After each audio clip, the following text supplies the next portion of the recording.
Yes, so we start slowly. So welcome everybody to our usual weekly seminar. It's a great pleasure to have today James Davies, and he will talk about frame matroids with distinguished frame elements. And I was told the people who don't know matroids not to worry. So we will very soon move to graphs, but I think James will tell us the whole story. Please, James. Thanks for the invite to talk here. And yeah, please stop me for questions as much as you like. Um, so I'll be largely be talking about matroids, but it'll largely turn into graphs, fortunately. And even when I'm talking about matroids, any intuition you have from graph theory is going to be more or less correct if you just apply this to what I'm talking about for matroids instead. Okay. So I'm talking about frame matroids, and what I'm talking about is joint work with Jim Geelen, who is my PhD supervisor at Waterloo, and Cynthia Rodríquez, who is another PhD student of Jim. Okay, so just to refresh some very basics on matroid theory. A matroid is a pair where you have a set of elements E, which is going to be some finite set, it's called the ground set, and then you have a family of subsets of your ground set, which are going to be called the independent sets. And then we have these matroid axioms, which, if you think in terms of like vectors in a vector space, is kind of abstracting linear independence. So the first very easy axiom is that the empty set is independent. And then the second axiom is just that any subset of an independent set is also independent. And the third axiom is that if we have two independent sets, x and y is bigger than x, then we can always find an element in y to add to x and still be independent. So we can always grow our independent set a bit if there's a larger one. Okay, so to give one example of a matroid coming from linear independence in a vector space, if we have a matrix with entries in some field, then we can get a matroid from this by having its columns, these column vectors, be the ground set, and then the independent sets are going to be exactly the columns that are linearly independent in this vector space. For dependent sets are just going to be sets that are not independent, and then these are exactly the sets of columns that have some non-trivial linear dependence as vectors. Okay. So some terminology for matroids, and these is all terminology being borrowed from graph theory or linear algebra. So a basis of a matroid is just an independent set of maximum size, like taking a basis of a vector space. The rank of some set in the ground set is just equal to the size of the largest independent set within this set. And then a circuit in a matroid is a minimal dependent set.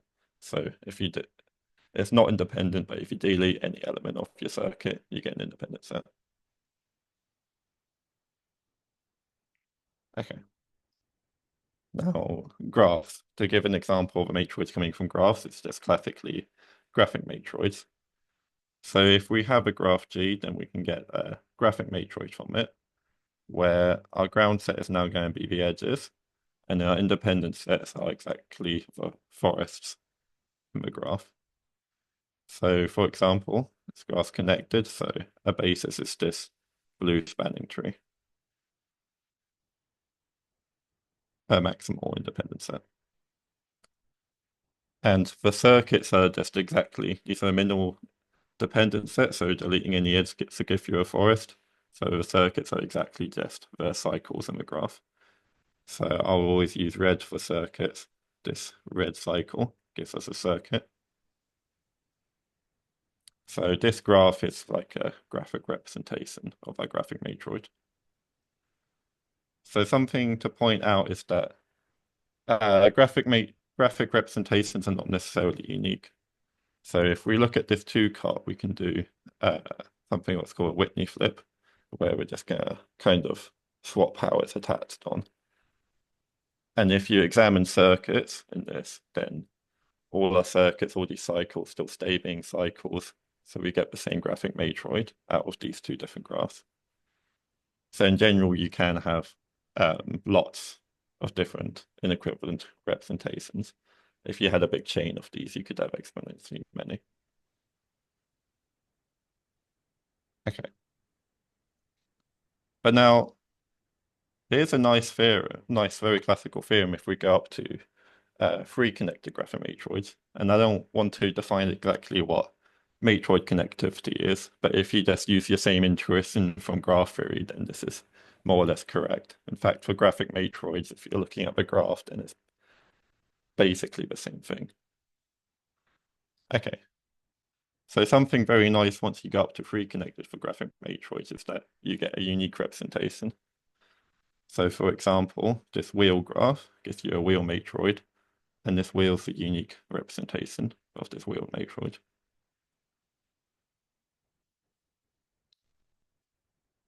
Another very nice classical result in matroid theory is Tut's wheels and well theorem. And this is another theorem where we're using free connectivity. So what it says is that if we're free connected matroid, and we're not a wheel or a whirl, I won't say what a whirl is, but it's kind of related to wheel. It's just another very basic matroid. Then if we're not a wheel or a whirl, we can always find an element so that either deleting or contracting it, we get now a smaller free connected matroid. And again, deleting or contracting an element in the matroid, you can apply your same kind of intuition you have from graph theory. And then the graphic matroid, this is exactly going to look like deleting or contracting an edge in the representation. James, so in terms of graphs, this is also true just for usual connectivity, but then there are no exceptions, right? So if it's, I don't know, bigger than 5 vertices, this theorem is true, right? Yeah, so for graphs, you can just get down to K4. Exactly. Okay. Yeah, so one reason you can't reduce wheels despite them basically being graphs is for matroids, when we contract down edges, you get these parallel edges. We don't just automatically delete, and then this means you have free connectivity with matroid. So instead of K4, we get wheels and wells. Okay. So as with the theorem for graph, this is a useful tool for inductive arguments because it lets you grow your matroid one element at a time, and you can still keep this nice property of free connectivity, which gives you things like unique representations. Okay. So I want to give an example of this being applied. And this is used in this classical result that you can recognize graphic matroids in polynomial time. So with a given access to a rank oracle, so you need a polynomial number of rank evaluations, you can determine if a matroid's graphic or not. Okay, I want to sketch the idea of the proof of this. And we're going to use these two theorems we've just seen, this wheels and whirls that lets us do inductive arguments, and this fact that free connected graphic matroids have a unique representation.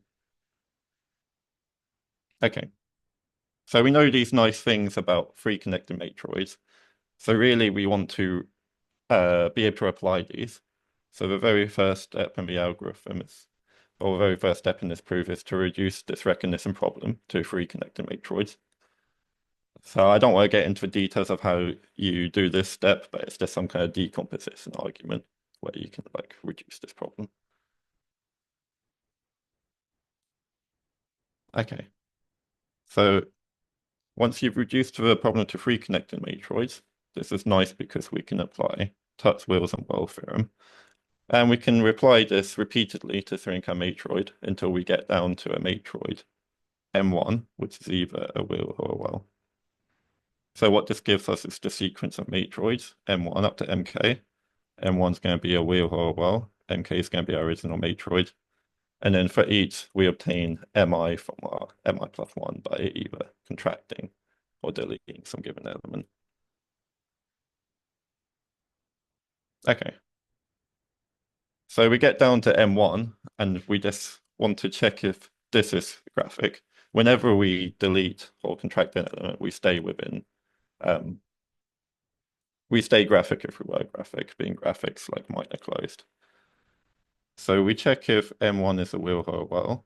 If it's a whirl, then we actually know that it's non-graphic, and this means that our whole sequence of matroids is non-graphic.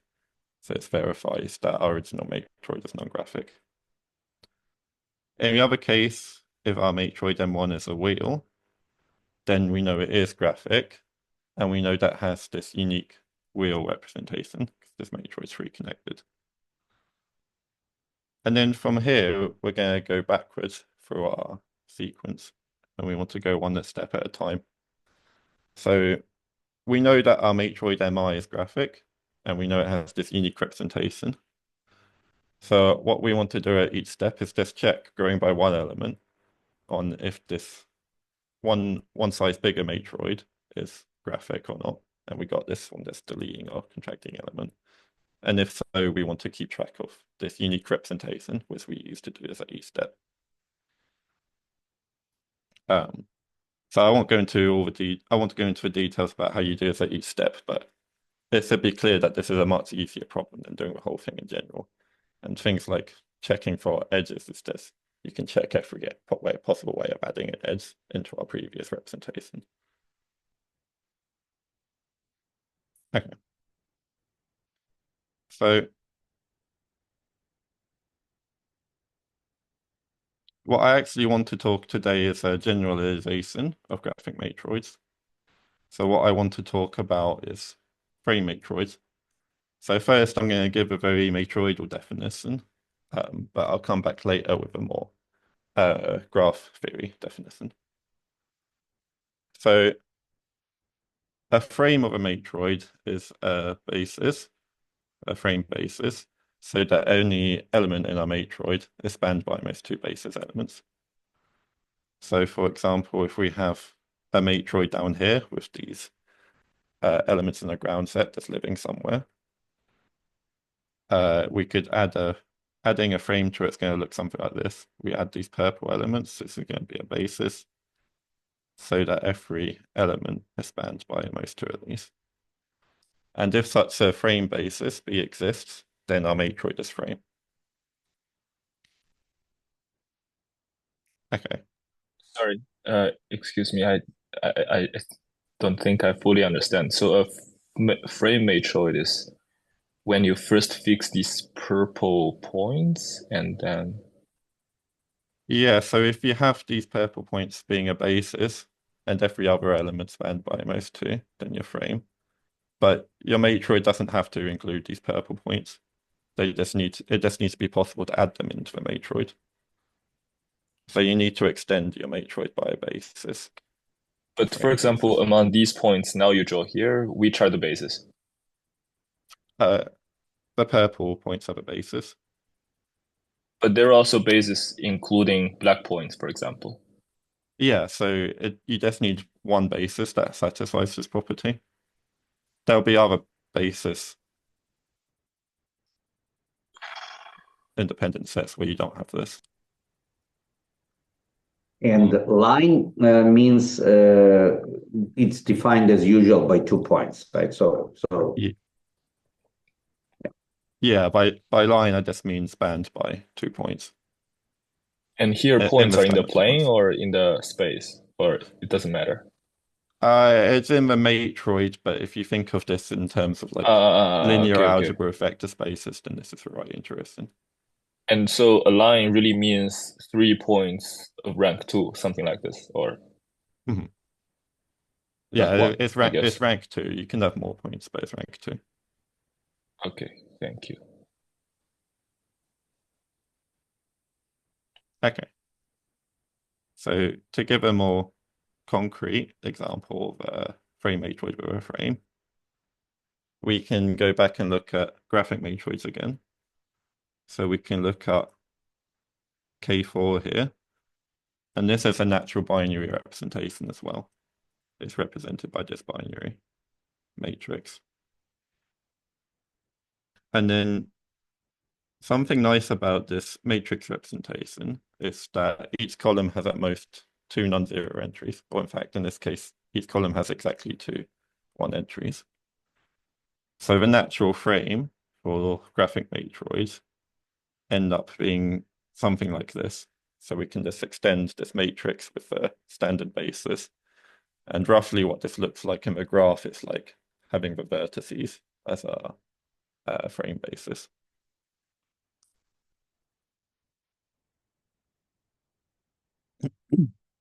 So actually, binary represented frame matroids are exactly the same as graphic matroids. So just to talk a bit about graphic and frame matroids more generally for a second, they come up in the matroid minor structure project. So like in how graph minus, you have this structure theorem for graph being a minor, where one of your fundamental classes are graphs embeddable in a surface. For the binary matroid structure theorem, one of your fundamental classes is actually graphic matroids.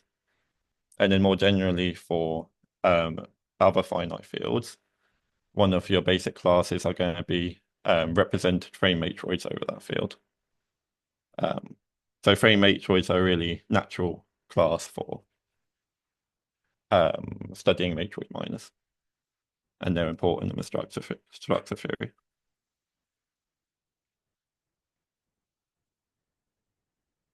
Okay, so when you look at these 2 pictures, it's for these very matroidal definitions of frame matroids. You've got these points spanned by 2 points in the basis. They lie in these lines. You've got this way of representing graphic matroids. This is really begging for a more graphical definition of frame matroids, and actually there is one that exists. So for this, we need to go to bias graphs. So bias graphs are just going to be graphs where, along with the graph, you have a collection of cycles within the graph, and these are going to be called the balanced cycles of the graph, and the other cycles are going to be unbalanced. And we require just one, for matroidal reasons, we require one extra property of these balanced cycles, which is going to be that no theta subgraph, this is just a subgraph consisting of 3 paths between 2 vertices, no theta subgraph has exactly 2 balanced cycles.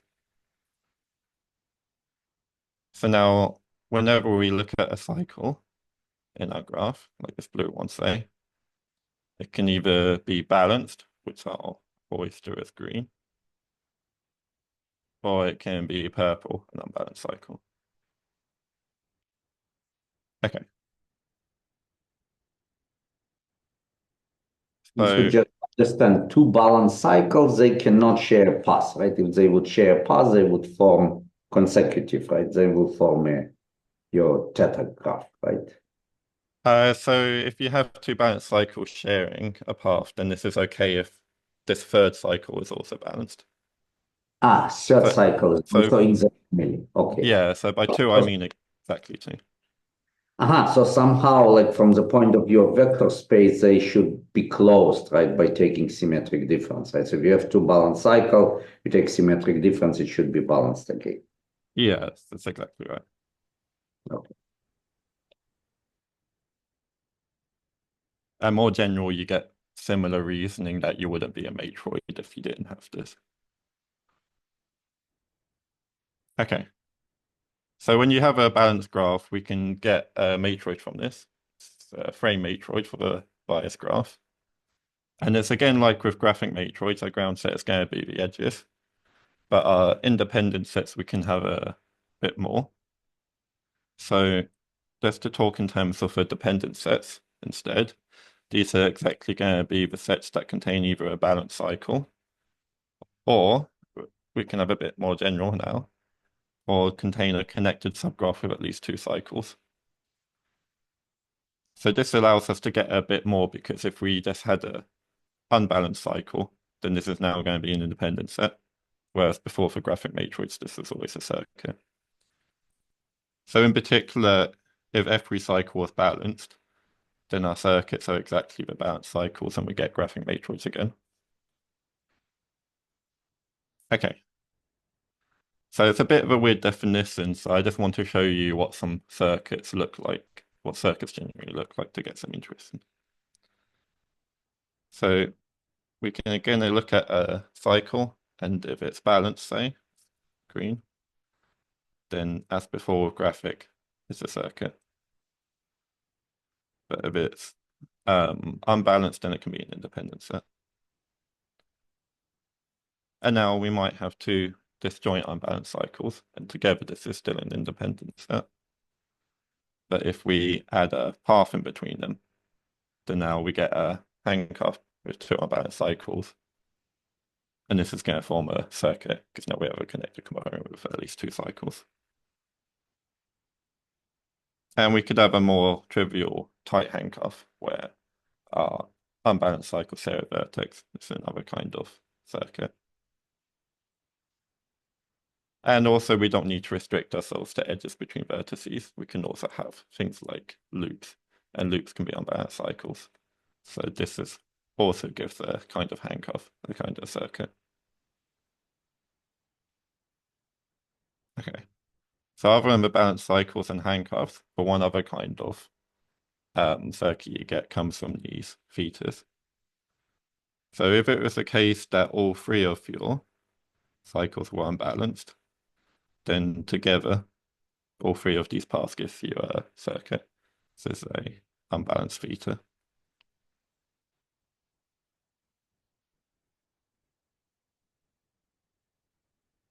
Okay. And then, as you'd really hope, these are two equivalent definitions of frame matroids. So we have our very matroidal definition of having this kind of frame basis, and a more graph theoretic definition of having this bias graph representation. And these are equivalent. So we can always think about, say, the graph theory definition if we like.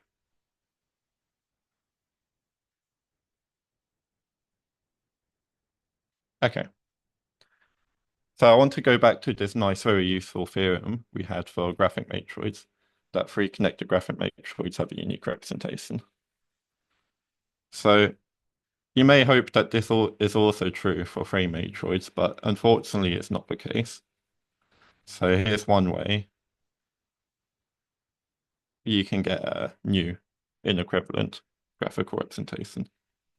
And that's if we just pinch these two vertices and identify them. So I'm using these blue edges to give a sign to these are signed edges. So our unbalanced cycles are going to be exactly the cycles that contain a odd number of these blue edges. The ones containing an even number will be balanced. Okay. So just to give a few examples of circuits to see that these are stay being circuits when we do this. We can look at this circuit, for instance. This comes from a balanced cycle because it goes through exactly two blue edges. Then if we unpinch these, then this is just a cycle before. So again, a circuit. Another example is we can look at this handcuff. It's made from these two unbalanced cycles. And if we go backwards again, then this is again just a cycle. So it's a circuit in both representations. Okay. And actually, we can do more than this. So from this, we can get another representation, which is done by rolling up these two blue edges. So we can turn these into unbalanced loops. And then this again gives us another inequivalent representation. So now this handcuff, this is a circuit in our frame matroid. And if we go backwards, it was a circuit in the previous representation as well. Okay. So far this isn't so bad. We've got more representations, but for a lot of applications, it's okay if we don't have a unique representation as long as we understand them enough, or it's okay if we don't have too many. So in particular, if we wanted to try and do recognition algorithms, then instead of keeping track of a unique representation as we go, we could try and just keep track of all our representations and just keep track of all of them at each step. And this is something that is going to work if you understand them all well enough and if you only have a polynomial number. But unfortunately, it's not the case that you only have a polynomial number of representations. So here's the more concerning examples where you can get an exponential number. So you can kind of cut up and twist your wheel and place it back together, kind of like on a Mobius strip. So now our signed edges are the ones going through the Mobius band. And because there's an exponential number of ways we can twist this wheel after splitting it, there's an exponential number of ways of doing this. So all ways of doing this gives you another inequivalent representation. So just to look at one circuit and what's happening here, we can look at this cycle, which goes around a Mobius strip twice. So it goes around twice, it's balanced. So a circuit, and if we went backwards, this is just our outer cycle of the wheel.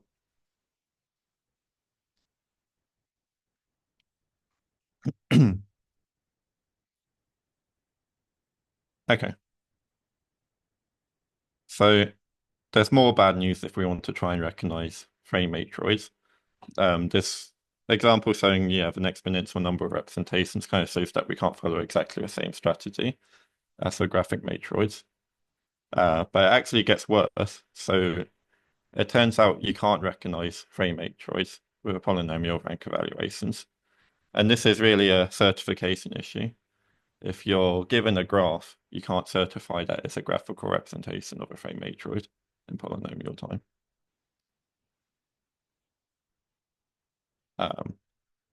So to rephrase this negative result in terms of a matroidal definition, given a matroid, we can't determine in polynomial time, polynomial rank evaluations, whether there's a frame basis of it.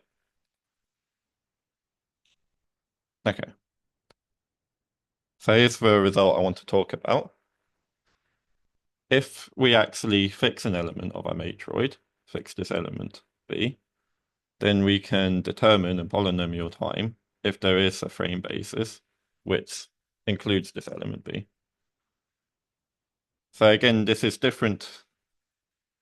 This assumption of B being in our frame is important because in general, with this definition of frame matroids, you can take this basis outside your matroid. So this is an important assumption that we're looking at extending, like looking at frames that contain a given element. And we also have this mild connectivity assumption, just because otherwise doing each connected component is kind of independent of another. So we need to have one element that we're looking to be in our frame in each connected component.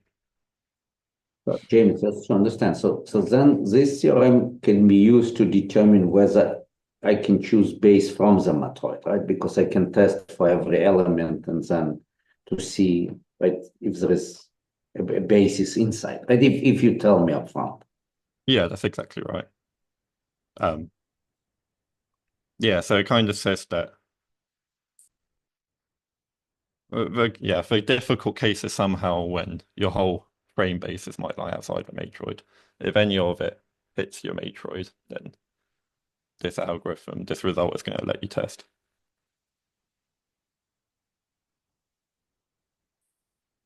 Okay. And actually, this is also for other classes of frame matroids, although for all frame matroids, we kind of hope to have a polynomial recognition algorithm. This is a result you can use for getting recognition algorithms for other classes of frame matroids, because as soon as you learn that one particular thing has to be in your basis, if a frame basis exists, you can just apply this.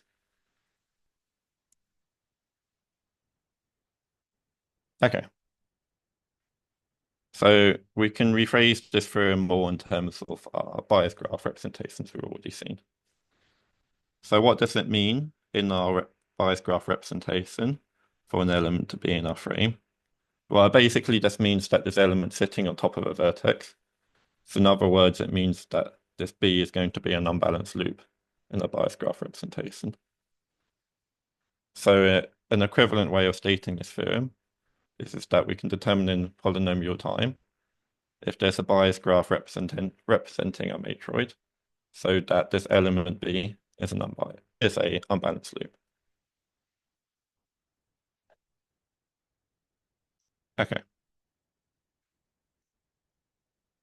So the bulk of the work for proving this is actually getting a Whitney type theorem for these bias graph representations in which we have this B as an unbalanced loop. So the nice thing here is that when we're fixing an unbalanced loop and we're free connected, we no longer have an exponential number of representations.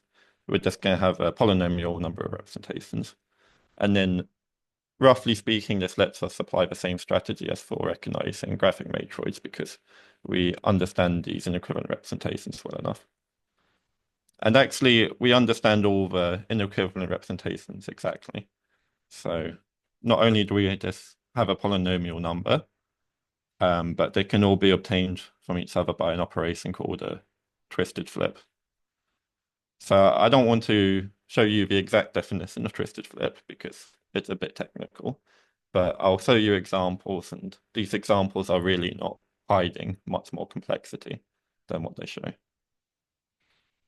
So the most basic example of a twisted flip is a roll up, which is one you've already seen. And that's when we just have a representation like this, which is almost balanced. So the unbalanced cycles will go through this vertex that B lies on. And then we can just turn these signed edges into unbalanced loops with just rolling them up. And we can roll them back. This is one basic example of a twisted flip. Okay. Now to give a more complicated example, which really shows most of the complexity, is if we have something that looks like this. So this big green area is just going to be a balanced part of a bias graph. There's no unbalanced cycles in here. We're going to have this vertex with our unbalanced loop E lies on. It can have some edges into our balanced part. And there's also this kind of two-cut in the graph with this component here. And this component can have unbalanced cycles. So this blue is for signed edges. So cycles going through this blue ones are going to be unbalanced. Okay, so here's how we can obtain a new bias graph representation here. We can break off these A and B parts of this thing here. And then we're just going to twist them around and place them back. So now we put the B down here and the A up here. So we just swapped where the A and the B edges are. Like so. And this is actually gives you a new bias graph representation. And we can do this if we have many of these two-cut components. So if we have more, then we just want to swap all of these A and Bs, like so. Okay. So for just as a sanity check, we can look at some circuits again and see that they remain as circuits when we do this twisted flip. So for example, this handcuff here, so the circuit, this is going to turn into this balanced cycle here. This is balanced because it's going through exactly two of these blue edges.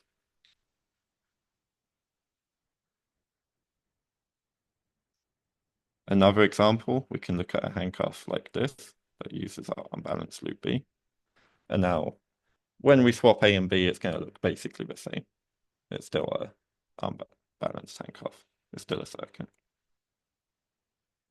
Okay. And then this is about all you can do. This captures almost all the complexity of twisted flips. So our representations are equivalent up to these kind of operations.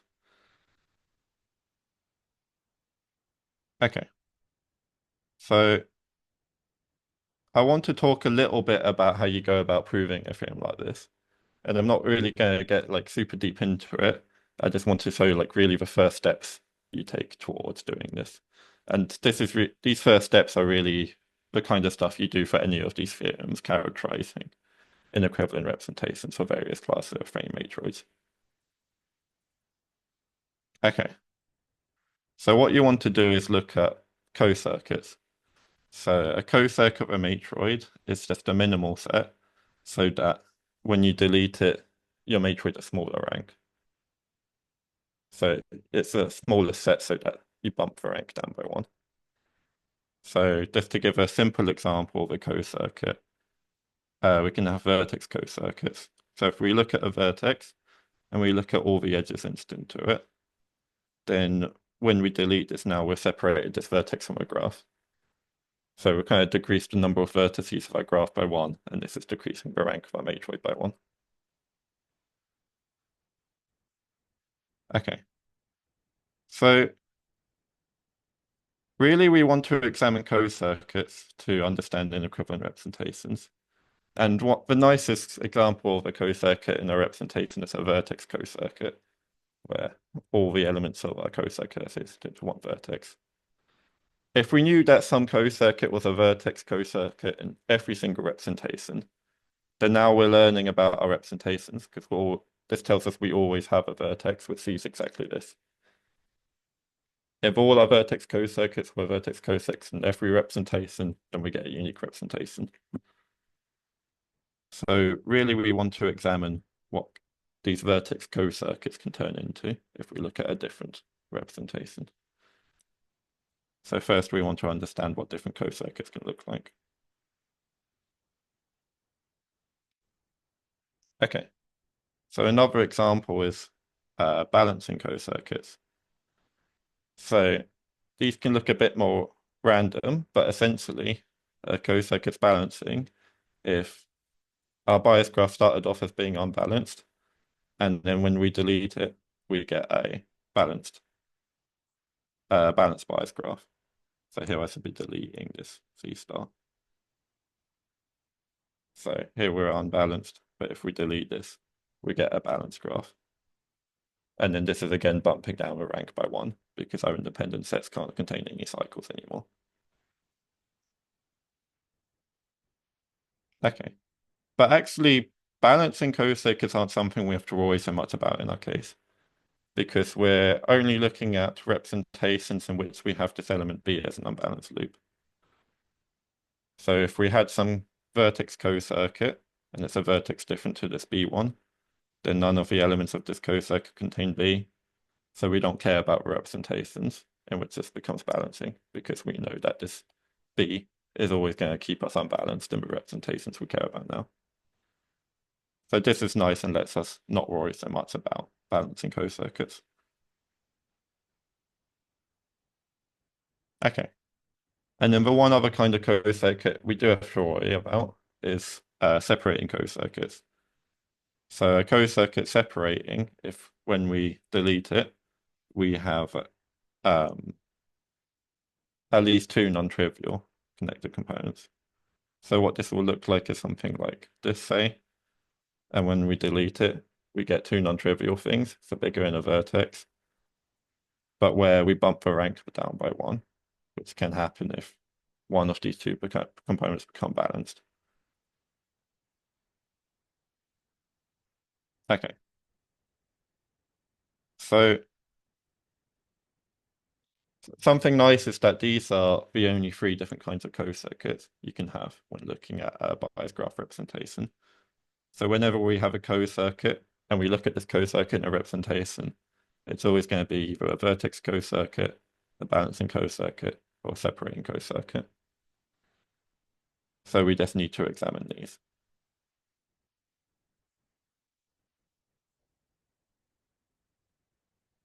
So as I said before, because we're fixing this B as an unbalanced loop, we don't have to worry about vertex co-circuits turning into balancing co-circuits in another representation so much. But what can happen is that a vertex co-circuit can turn into a separating co-circuit. So I want to show how this can happen.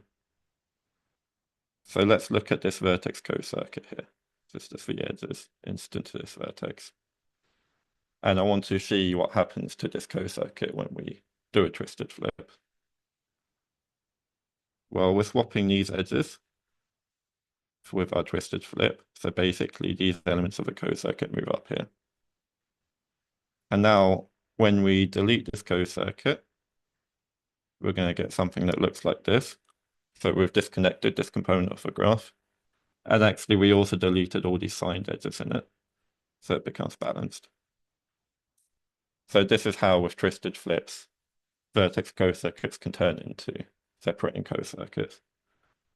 But then this is basically something that if you fight hard enough and keep examining circuits and co-circuits and what can happen, then you can keep learning a little bit more about your representation. You chip away, learn a little more, and then 20, 30 pages later, you can arrive at this theorem saying that these twisted flips are the only thing you can do. Okay. And then once you have this is really the main tool you need for these recognition algorithms. So one other thing I want to say about this theorem is that, I mean, this is really characterizing representations in which we have this unbalanced loop fixed. But it's not just that it's not that this is only useful when you care about a fixed unbalanced loop. If you're looking at bias graph representations or frame matroids and you try to solve some problem in general, whenever you can learn enough about your representations that you can kind of isolate some unbalanced cycle in some controlled way, then now you can try and contract this unbalanced cycle down into a loop. And then you know in this contraction, it's got to be an unbalanced loop. This theorem tells you what the representations look like, and then you can go backwards through your contraction to understand what your previous representations look like. So this is in general a useful tool for studying inequivalent representations of various frame matroids. Okay. So I'll stop there. Thanks. So thanks, James, for the interesting talk. So questions?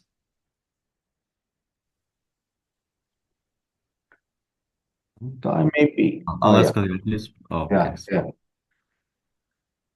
Yeah, please go ahead. So presumably it doesn't just work with frame matroids, right? It's also quasi-graphic and like lifted frame, lifted graphic. Like some Yeah, some similar theorem anyways. Yeah, so with lifted graphic, having a loop tells you a lot because if you contract it, you become graphic, if I'm not making a mistake on something. Yeah. And then quasi-graphic, once you have a loop and you're free connected, you're actually either lifted graphic or frame. So this, yeah, once you're free connected and you're fixing a balanced loop, this lets you understand lifted graphic and quasi-graphic representations as well. Okay. So if I remember right, in like the matroid structure theorem, frame matroids and quasi-graphic are like supposedly the base. Yeah, right. And presumably this, like maybe if the proof of the theorem involves some sort of rooting elements, would this theorem somehow help for algorithms for the matroid structure stuff? Yeah, so our aim is to get, so the matroid minor structure for a given finite field, actually you look at something slightly less general than frame. You look at represented frame over that field. And then this counterexample showing you can't certify this efficiently isn't true. You can certify them efficiently. So actually this is part of a project to polynomially recognize represented frame, which we're hoping to do. And this is one of your basic classes in a matroid minor structure field. Yeah. Also then unrelated. So in the Tuttle-Wilson-Ross theorem, you have this three-connected contractibility theorem for minors, matroids, and for graphs you have a four-connected version of it. Does it exist for matroids? So there are higher connectivity versions that exist. I think there's a lot of various ones. I think for exactly full connected we don't, but there's things very close to full connected where we do. Like cyclically four-connected? Sorry, what's the theorem for four connected? So if you have four connected graphs, then you can always delete or contract H2. K5 or the octahedron. So K5 if you're non-planar, the octahedron if you're planar, or there's a few infinite families like squares of cycles. I forget all the infinite families. There's a few exceptions, but basically K5 and the octahedron are the core examples, and then outside of the sporadic You cases. can delete or contract the edge to stay for connected. I see. Interesting. Okay. Yeah, so unless I'm not mistaken, I don't think there's an exact kind of change theorem like that for four connected, but if you go down to something in between 3 and 4 connected, then there's various theorems like this. There's a lot of them saying you can do this and get down to some things like of bounded size, but possibly you're not deleting or contracting one element. Maybe you have to do like 4 elements at a time to maintain this connectivity. But yeah, there are theorems like this for things higher than 3 connected, definitely. And these are useful for doing these kind of recognition algorithms.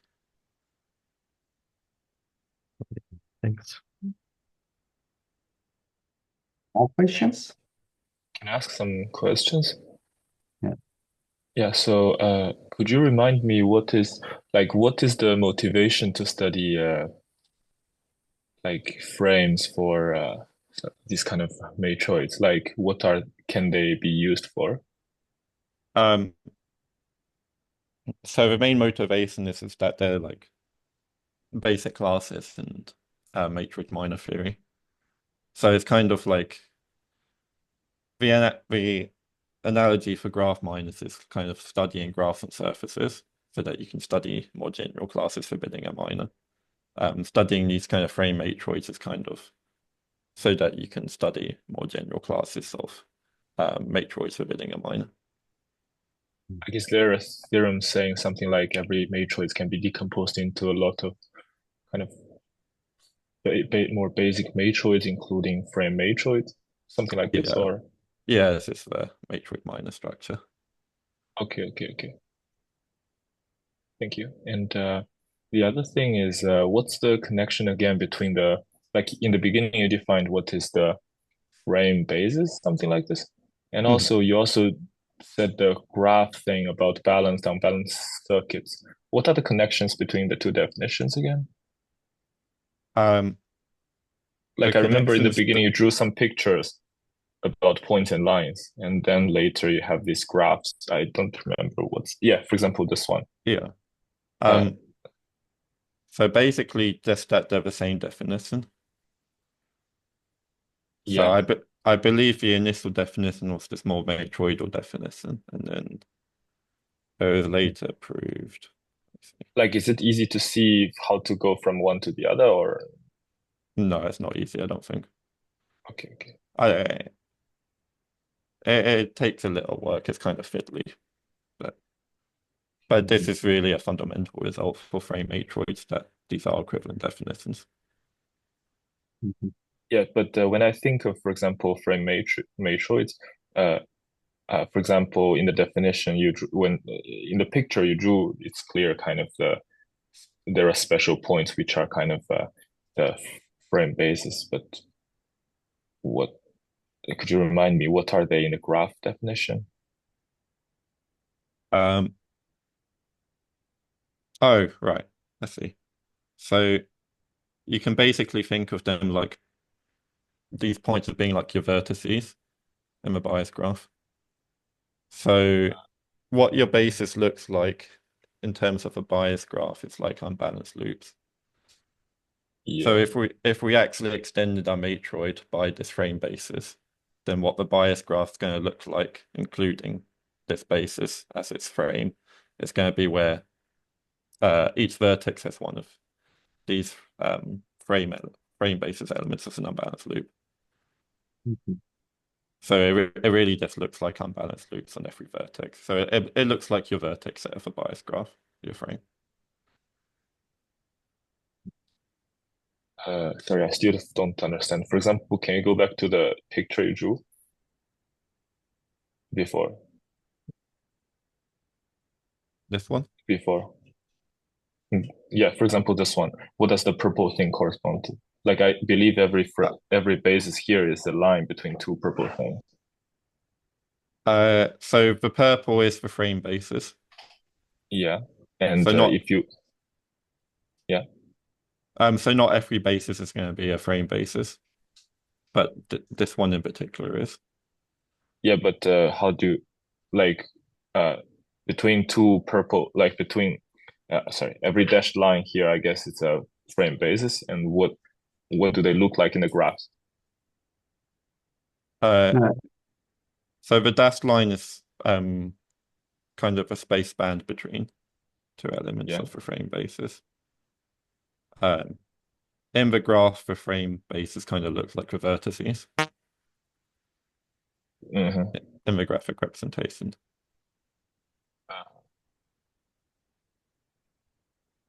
Yeah, and the edge between them is this third point which you saw on the line, right? Yeah. Yeah, exactly right.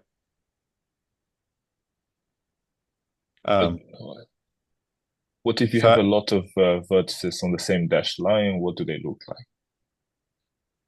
like? So they can, in the bias graph representation, they can look like, I think I have a picture. They can look like these parallel edges. Okay. So we've got two edges between here, but together they can still be an independent set now because this isn't binary anymore. So these two give a unbalanced cycle. Thank you. One thing I can mention is, so when we're looking at represented frame over a given field, it's basically like looking at when you have a matrix representation in which each column has at most two non-zero entries. So it's different to graphic now. These don't have to both be ones, but there's both two non-zero elements in your field. Okay, thank you.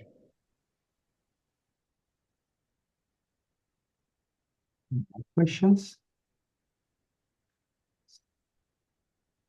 So if not, let's thanks James again. So thank you. Yeah, so that's all for the seminar. So we continue next week.